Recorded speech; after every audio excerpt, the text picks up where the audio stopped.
నమస్కారం.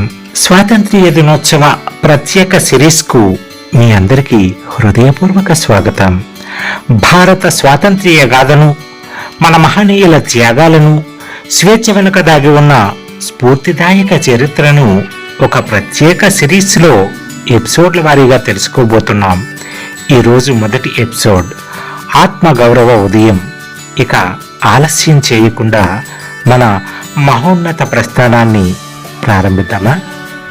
భారతమాత పాదపద్మాలకు నా అక్షర ప్రణామాలు. ఈ పవిత్ర స్వాతంత్ర్య దినోత్సవ మహోత్సవ వేళ మన త్రివర్ణ పతాకం సగర్వంగా రెపరెపలాడే ప్రతి దిశకు నా వినమ్ర వందనం సమర్పిస్తున్నాను. ఈ గడ్డ స్వేచ్ఛ కోసం తమ అమూల్యమైన ప్రాణాలను పుష్పాల్లా సమర్పించిన అమరవీరుల పవిత్ర ఆత్మలకు నా శతకోటి నమస్సుమాంజలి. ప్రపంచ నలుమూలల నుంచి ఈ ప్రసంగాన్ని వీక్షిస్తున్న నా ప్రియమైన భారతీయ సోదర సోదరీమణులందరికీ హృదయపూర్వక స్వాతంత్ర్య దినోత్సవ శుభాకాంక్షలు. మిత్రులారా, చరిత్రలో కొన్ని తేదీలు కేవలం కాలగమనంలో నమోదైన అంకెలు కావు. అవి ఒక మహానాగరికత యొక్క గుండె చప్పుళ్ళు. అవి జాతి ఆత్మ స్వయంగా రాసుకున్న శాశ్వత శాసనాలు, తరతరాలకు దిక్సూచిగా నిలిచే యుగ సంధులు. అలాంటి మహోన్నతమైన యుగ సంధే ఆగస్టు 15. ఇది క్యాలెండర్పై కేవలం ఎరుపు రంగుతో గుర్తించిన సాధారణ సెలవు దినం కాదు. అది శతాబ్దాల బానిసత్వపు సంఖ్యలను ముక్కలు చేస్తూ ఉదయించిన స్వేచ్ఛా సూర్యోదయం.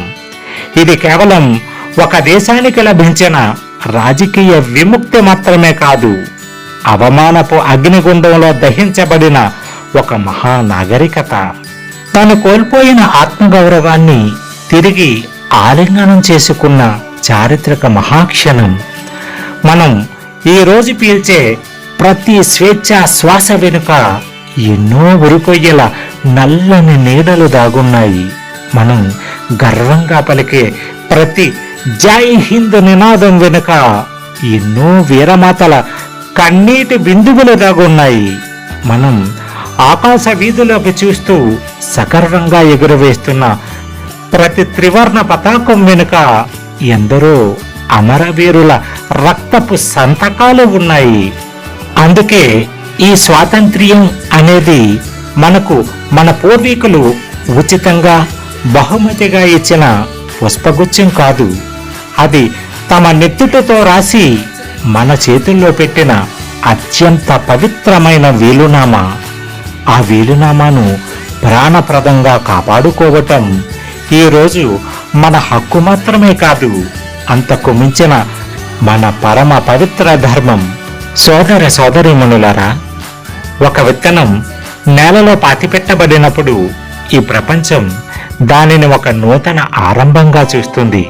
అలాగే ఎందరో మహానీయులు దేశం కోసం ఉరికంబాలను ముద్దాడినప్పుడు పరాయి పాలకులు భారతదేశం శాశ్వతంగా మౌనమైపోయిందని భావించారు.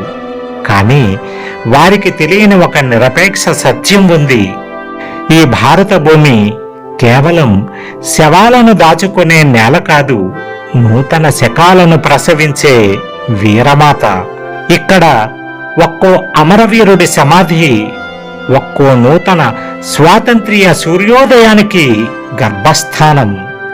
ఇక్కడ చిందిన ఒక్కో రక్తపు చుక్క భవిష్యత్తు తరాల స్వేచ్ఛా వృక్షానికి ఒక శక్తివంతమైన విత్తనమైంది. అందుకే భారత చరిత్రను చదివితే అది కేవలం రాజుల వైభవ కథ కాదు, రక్తాన్ని సిరాగా, త్యాగాన్ని కలంగా మార్చుకొని స్వేచ్ఛను ఒక మహాకావ్యంగా రాసిన కోట్లాది సామాన్య భారతీయుల త్యాగ గాథ.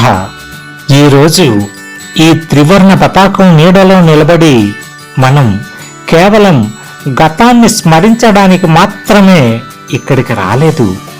గతం చేసిన మహోన్నత త్యాగాన్ని గుండెల్లోకి నింపుకోవడానికి, రాబోయే భవిష్యత్తు భారతానికి మనల్ని మనమే సిద్ధం చేసుకోవడానికి వచ్చాము. ఎందుకంటే దేశం అనేది కేవలం భూపటంపై గీసిన గీతలతో కనిపించే భౌతిక భూభాగం కాదు.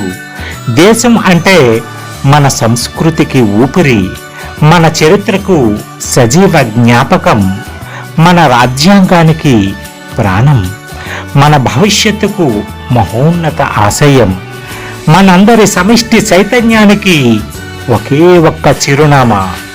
అయితే ఈ మహోన్నత భారతం అసలు ఎలా ఆవిర్భవించింది? ఒకప్పుడు సమస్త విశ్వానికి జ్ఞాన దీపంగా వెలిగిన ఈ మహోన్నత నాగరికత అసలు ఎలా బానిసత్వపు చీకట్లలోకి నెట్టివేయబడింది? ఈ గాఢాంధకారాన్ని చీల్చుకుంటూ దూసుకొచ్చిన ఆ విప్లవ మహావీరులు ఎవరు? రక్తం, అహింస, త్యాగం, తపస్సు ఇవన్నీ కలిసి ఎలా స్వాతంత్ర్యం అనే మహాగంగగా ప్రవహించాయి.